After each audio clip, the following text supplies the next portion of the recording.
Hello students, welcome to my channel. और आज start करने जा रहे हैं 3D ज्योमेट्री, और ये काफ़ी इंपॉर्टेंट टॉपिक है।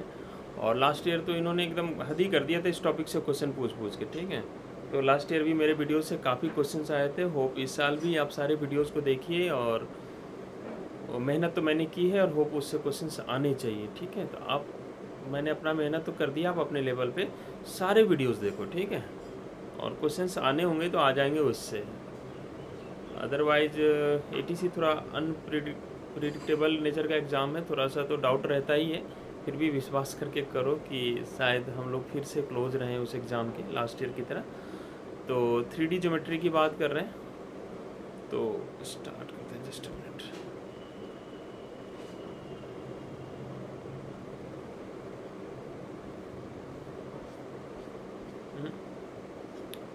हम लोग कहाँ, हाँ, सबसे पहले हमें समझना होगा डायरेक्शन कोसाइन क्या होता है। देखो, डायरेक्शन कोसाइन का कॉन्सेप्ट क्या है, ये थोड़ा इमेजिनेशन बेस्ड सब्जेक्ट है। सपोज टॉपिक है, सपोज ये मेरा वो है,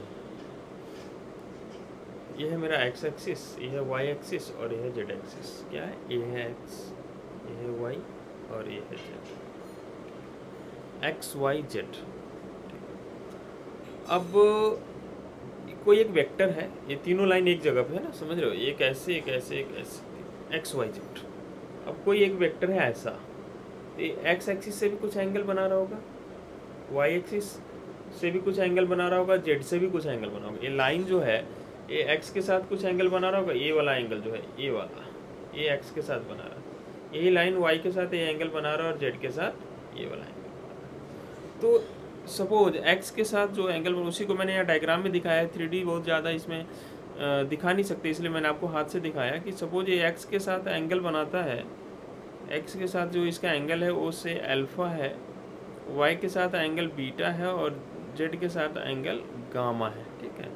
तो कॉस अल्फ़ा कॉस बीटा, उन सब का कॉस ले लो ना, कॉस लगा दो। Cos alpha cos beta cos gamma are called the direction cosine. Cosine मतलब कॉस, ठीक है। वो जो लाइन है, वो जो मेरा पेन मैंने दिखाया था, वो लाइन ओपी है, ठीक है। तो वो तीनों एक्सिस के साथ जो एंगल बनाता है उसी को बोलते हैं डायरेक्शन कोसाइंस। आप समझ गए होंगे। और एक कॉस स्क्वायर अल्फा और कॉस स्क्वायर बीटा और कॉस स्क्वायर गामा का जो सम करेंगे तो हमेशा 1 आता है। इस पे क्वेश्चन आने का बहुत ज़्यादा चांस होता है, ठीक है। याद रखना है कि अल्फा बीटा गामा को डायरेक्शन कोसाइन है, तो cos square alpha cos square beta plus cos square gamma sum करके 1 आता है। यहाँ पे एक क्वेश्चन ले लो, if a line makes angle 90 degree 60 degree and 30 degree with positive direction of X Y and Z axis respectively find its direction cosine. तो कितना आसान है, देखो अल्फा का वैल्यू उन्होंने दे दिया 90, बीटा का वैल्यू दे दिया 60 और गामा का वैल्यू इन्होंने दे दिया 30।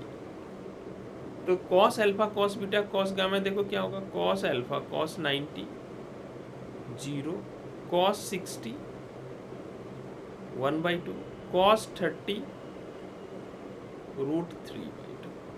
ये cos alpha cos beta cos gamma का वैल्यू है। यही तो पूछ रहा था, फाइंड इट्स डायरेक्शन कोसाइन। तो ऑप्शन में आपका रहेगा 0, 1/2, √3/2, ठीक है। तो ये अपना सिंपल आंसर है, खत्म। If the line has direction ratios. अब देखो डायरेक्शन रेशियो कुछ होता है, क्या होता है, मान लो कॉस अल्फा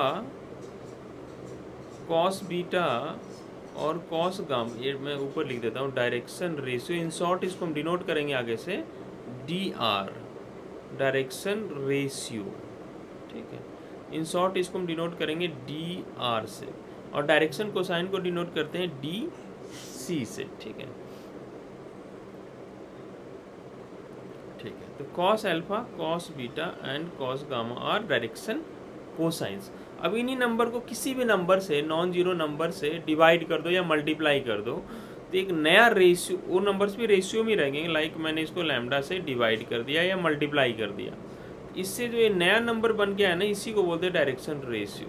आप समझ सकते हो डायरेक्शन कोसाइन और डायरेक्शन रेशियो में सिर्फ यही फ़र्क होता है कि डायरेक्शन कोसाइन को हम किसी नंबर से मल्टीप्लाई या डिवाइड कर देते हैं, एक नया 3 नंबर का सेट जनरेट होता है, उसी को डायरेक्शन रेशियो बोलते हैं। इसको बोला जाता है कि direction cosine and direction ratio are proportional, मतलब आर इन सेम रेशियो।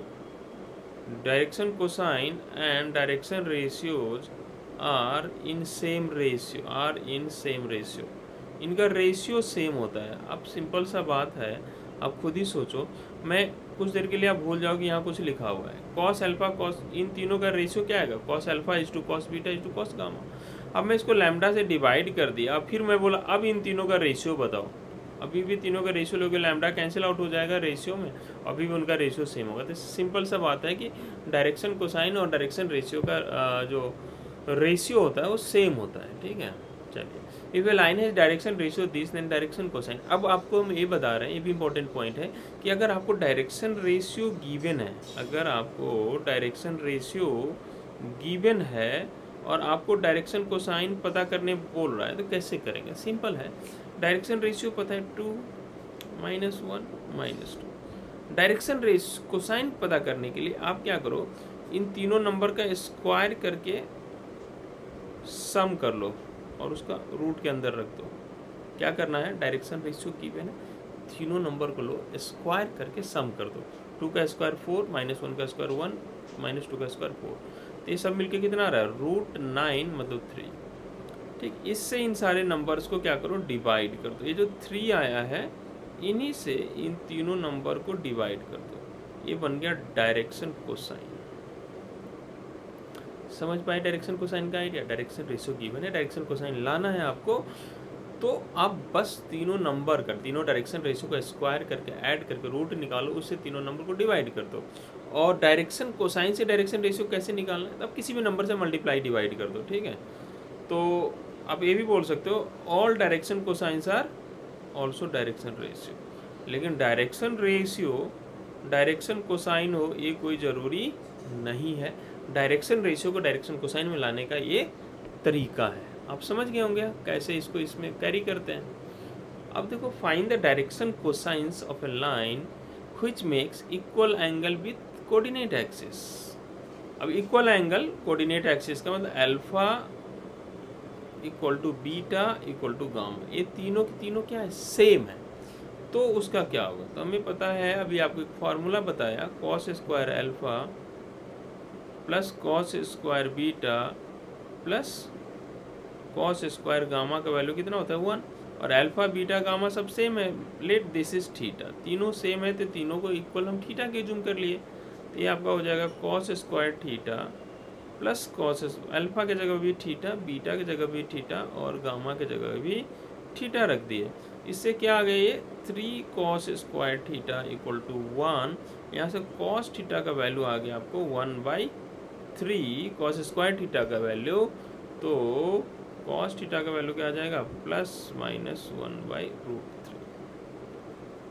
तो बोला उसका डायरेक्शन कोसाइन पूछा है, तो कॉस अल्फा के जगह भी +-1/√3 लिख दीजिए, कॉस बीटा के जगह भी +-1/√3 लिख दीजिए, सॉरी, और कॉस गामा के जगह भी +-1/√3। ये हो गया उसका डायरेक्शन कोसाइन। ठीक है, होप आपको ये समझ में आया होगा। ठीक है,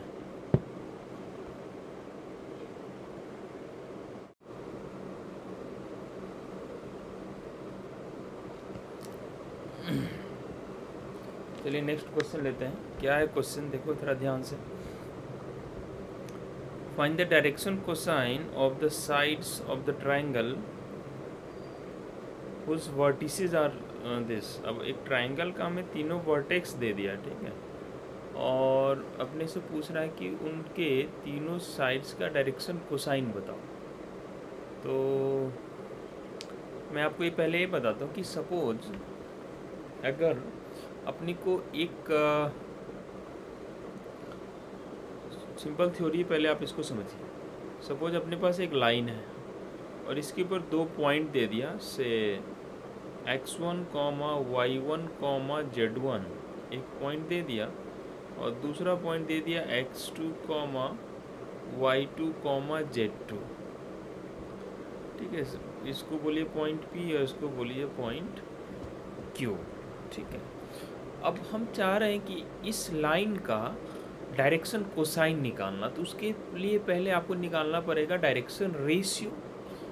तो डायरेक्शन रेशियो कैसे निकालते हैं? dr, अगर किसी भी लाइन के ऊपर 2 पॉइंट पता है तो आप डायरेक्शन रेशियो निकालने के लिए क्या कीजिए, उनके कोऑर्डिनेट्स को, कोरस्पॉन्डिंग कोऑर्डिनेट्स को सब्ट्रैक्ट कर दो। इसके इसके x से इसका x माइनस कर दो, x2 माइनस x1। फिर क्या करें आप, इसके y से इसका y माइनस कर दे, y2 minus y1, z2 minus z1। आप ऐसा भी कर सकते थे, x1 minus x2, y1 minus y2 और z1 माइनस z2। ये हो गया आपका डायरेक्शन रेशियो। और जैसे ही डायरेक्शन रेशियो आ गया, तो अभी लास्ट क्वेश्चन में हमने देखा था कि अगर हम डायरेक्शन रेशियो निकाल लें, कुछ ही देर पहले देखा था, अब डायरेक्शन रेशियो गिवन है, जैसे यहाँ डायरेक्शन रेशियो था, तो डायरेक्शन रेशियो से डायरेक्शन कोसाइन कैसे पता करते हैं, अभी हम लोगों ने देखा था। तो चलिए उसी को यूज कर लेंगे। तो अपने पास यहाँ पर 3 साइड है, तो एक ही काम को 3 बार करना है, ठीक है। एक ट्राइंगल है, एक डायग्राम बना के उसमें लेबलिंग कर देते हैं कि एक ट्राइंगल है और उसके तीनों साइड के तीनों वर्टेक्स का कोऑर्डिनेट गिवन है। क्या क्या है कोऑर्डिनेट, 3, 5, -4, 3, 5, -4, -1, 1, 2 और -5, -5, -2। ये तीनों वर्टेक्स का कोऑर्डिनेट गिवन है। Say this point is A, this point is B and this point is. अब ए और बी पॉइंट तो आपको दिख रहा है, और मैं चाह रहा हूँ कि इस ए बी जो है, ए और बी जो पॉइंट्स हैं, इनका हमें डायरेक्शन कोसाइन, मतलब ये जो 3 लाइन है इसका डायरेक्शन कोसाइन। तो पहले आप तीनों का डायरेक्शन रेशियो पता कर लीजिए। तो डायरेक्शन रेशियो पता कैसे करते हैं, अभी हमने सीखा। इसमें से इसको माइनस कीजिए, ए बी का 3 माइनस -1, वो कितना हो जाएगा 4, 5 -1, ए बी हो गया आपका 4, -4 -2, ये हो गया -6। ए बी का डी आर हो गया direction ratio. Similarly B C का डी आर -1 माइनस ऑफ -5, तो प्लस का 4, ठीक है, 1 माइनस -5, 4, 6, 2 माइनस -2, 4, ठीक है। सिमिलरली ए सी का 3 माइनस -5, 8, 5 माइनस -5, 10, -4 माइनस -2, -2। ये तीनों साइड का डी आर हो गया, ए बी का, बी सी का, ए सी का। अब ए बी का आप क्या करें, ए बी, अब जैसे ए बी का हमें डी आर पता है 4 -6। मैं इसको डायरेक्शन कोसाइन निकालना चाहता हूँ, तो आपको सिंपल काम क्या है, 4 स्क्वायर प्लस 4 स्क्वायर प्लस -6 का स्क्वायर, इसको कैलकुलेट कर लें।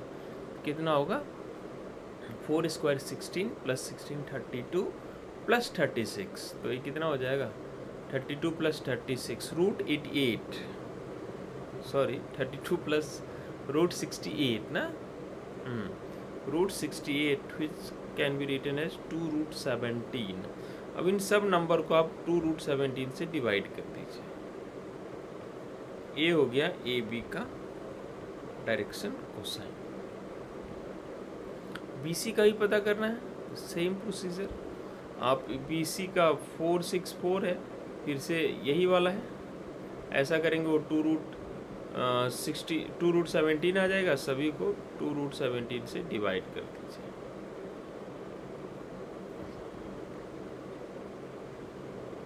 अब कैंसिल आउट वगैरह आप कर ही लेंगे, है ना। ऐसे सिमिलरली ए सी का भी ऐसे ही कर सकते हैं, √8² प्लस 2² हाँ, एक और बात है ना, थोड़ा सा कैलकुलेशन को सिंपल बनाने के लिए, जैसे इसमें हम क्या कर सकते थे, जैसे ए सी है, क्या है 8 10 -2, ये ए सी का डी आर है, सबको 2 से डिवाइड कर देते हैं, तो ये आ जाएगा 4 5 -1।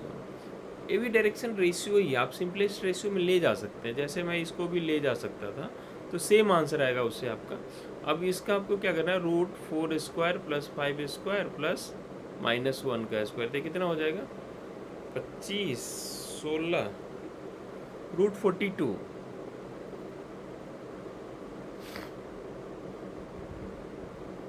ठीक है, √42 आ गया। अब सबको √42 से आप डिवाइड कर दें, ये हो गया तीनों साइड का डायरेक्शन कोसाइन। तो मेरे ख्याल से डायरेक्शन रेशियो आप समझ गए क्या होता है, डायरेक्शन कोसाइन समझ गए हैं।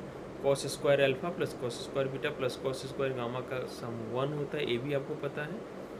ठीक है, डायरेक्शन रेशियो से डायरेक्शन कोसाइन कैसे निकाला जाता है ये भी आप समझ गए। किसी लाइन के ऊपर 2 पॉइंट दे दिया तो उसके हेल्प से उस लाइन का डायरेक्शन रेशियो कैसे निकालते हैं, और डायरेक्शन रेशियो निकल जाता है तो डायरेक्शन कोसाइन कैसे निकालते हैं। तो यही डायरेक्शन रेशियो डायरेक्शन कोसाइन का बेसिक था जो आपको पता होना चाहिए। आगे हम लोग और बढ़ते हैं। अब आते हैं इक्वेशन ऑफ द लाइन निकालने पर। सबसे एक लाइन का इक्वेशन हमें निकालना है, और सपोज उसमें आपको गिवन क्या क्या होगा, उस लाइन के ऊपर एक पॉइंट दे देगा से x1, y1, z1, और बोलेगा ये लाइन जो है ये पैरेलल है एक वेक्टर के r, ये भी आप दे देगा, बोलेगा लाइन का इक्वेशन क्या हो। तो लाइन का इक्वेशन अगर आप वेक्टर फॉर्म में लिखना चाहते हैं तो होता है r इक्वल टू, ये जो 3 पॉइंट गिवन है इसको भी वेक्टर फॉर्म में लिख लीजिए, x1 i cap, y1 j cap, z1 k cap, ये हो गया वो point, plus lambda times r जो वेक्टर गिवन है। लैम्डा एक कांस्टेंट है। अभी ये क्वेश्चन करेंगे ना आपको क्लियर हो जाएगा कि कैसे करते हैं। क्वेश्चन के थ्रू समझिए इसको। Find the vector and Cartesian equation of a line through the point. अब देखो एक लाइन है, इस पे एक पॉइंट हमें दे दिया 5, 2, -4, और बोला ये जो लाइन है ये पैरेलल है किसके, 3i 2j और -8 के पैरेलल है। तो बहुत सिंपल है इसका इक्वेशन लिखना। अगर वेक्टर इक्वेशन लिखना चाहते हो तो लिखेंगे ये इन तीनों को लिख दो पहले, 5i plus 2j -4k plus lambda times ये जो लिखा हुआ है ये लिख दो, इसको R1 बोल देते हैं, 3i प्लस 2j -8k। हो सकता है आपके ऑप्शन में यही लिखा हो, या ऐसा कर सकते हैं कि सारे आई कैप वाले को एक जगह लिख लो।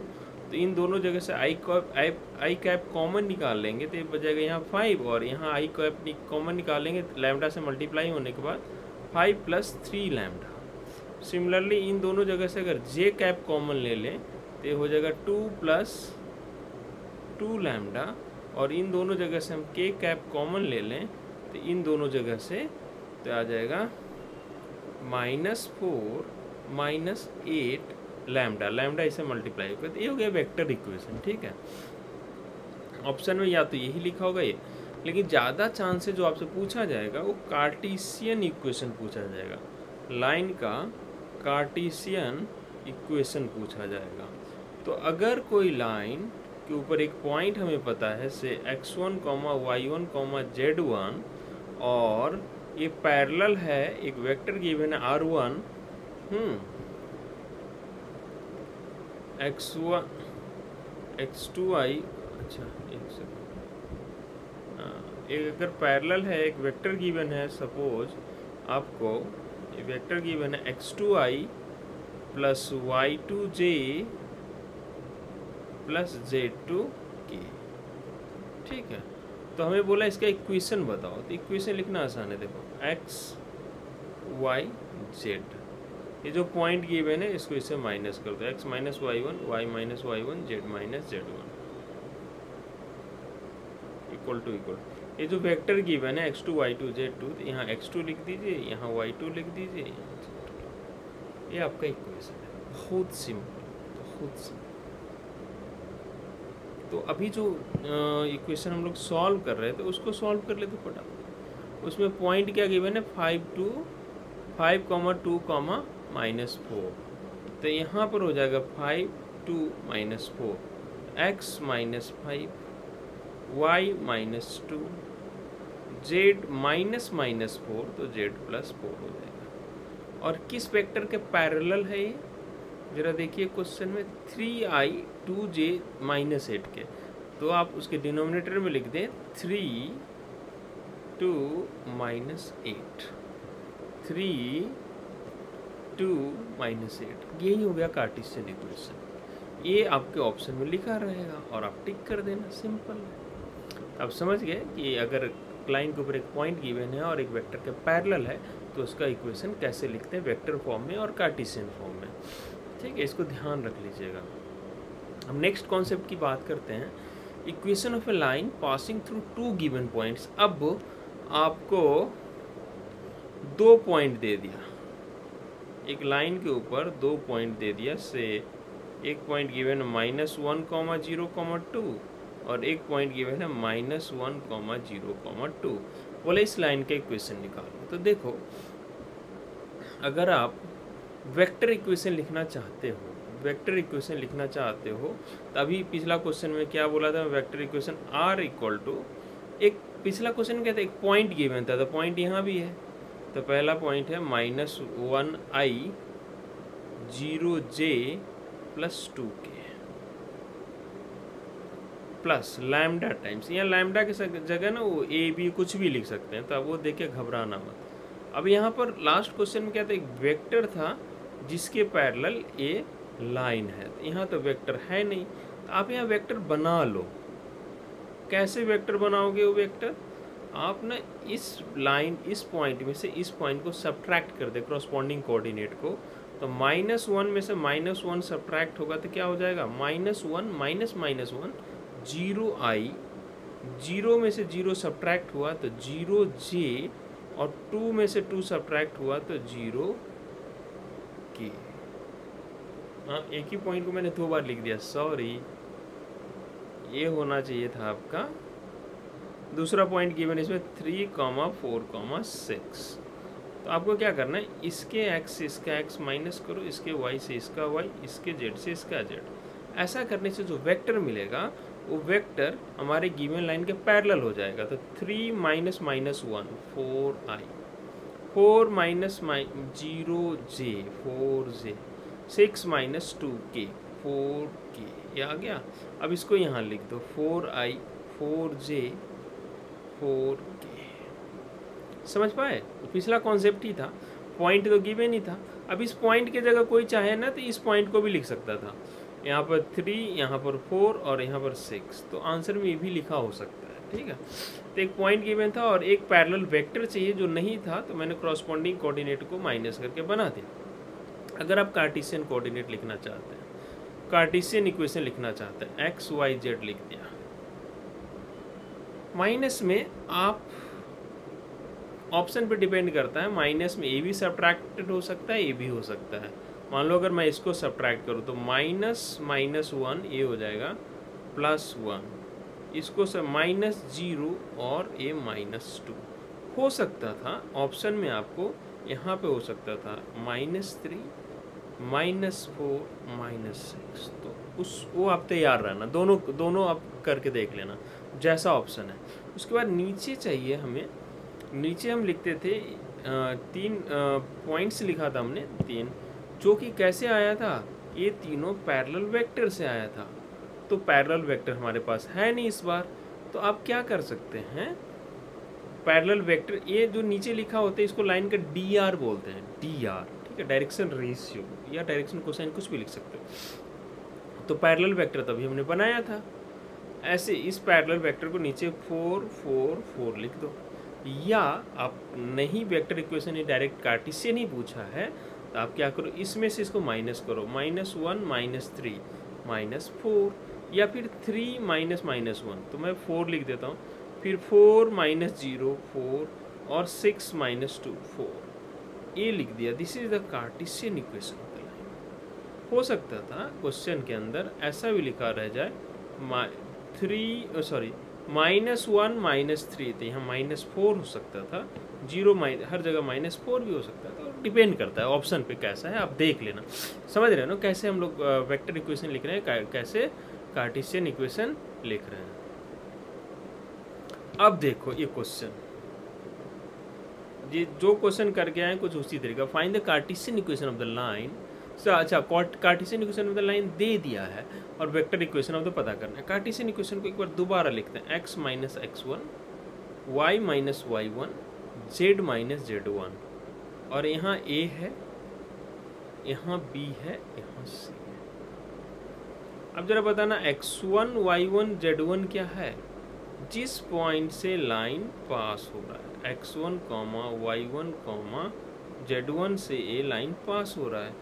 और 2 4 6 क्या होता है इसका, ये इसका dr होता है, डायरेक्शन रेशियो 2 4 6, या आप बोल सकते हो ये वो वेक्टर है जिसके पैरेलल ये लाइन है 2y plus 4j plus 2k। ठीक है, तो हमें इसका वेक्टर इक्वेशन लिखना है। तो पॉइंट क्या हो गया, देखो यहाँ पे इसको जीरो करते तो x1 आता है, y माइनस y1 को जीरो करोगे तो y का वैल्यू y1 आता है, अगर इसको जीरो करोगे z माइनस z1 को तो z का वैल्यू z1 आता है, इसलिए x1 y1 z1। तो अब की बार वो पॉइंट क्या है, इसको जीरो करो x माइनस 3 को, x का वैल्यू आएगा -3, y माइनस 5 को जीरो करेंगे तो y का वैल्यू 5, z प्लस 6 को जीरो करेंगे तो z का वैल्यू -6। तो ए लाइन है जो इस पॉइंट से पास होता है, और इसके पैरेलल वेक्टर कौन सा है, ये वाला। तो वेक्टर इक्वेशन कैसे लिखते थे, r इक्वल टू जिस पॉइंट से पास होता है -3i plus 5j minus 6k plus lambda times 2i plus 4j plus 2k। ये हो गया इसका वेक्टर इक्वेशन। तो आप समझ गए वेक्टर इक्वेशन से कार्टेशियन कैसे लिखते हैं, कार्टेशियन से vector equation of the line कैसे लिखते हैं। ठीक है।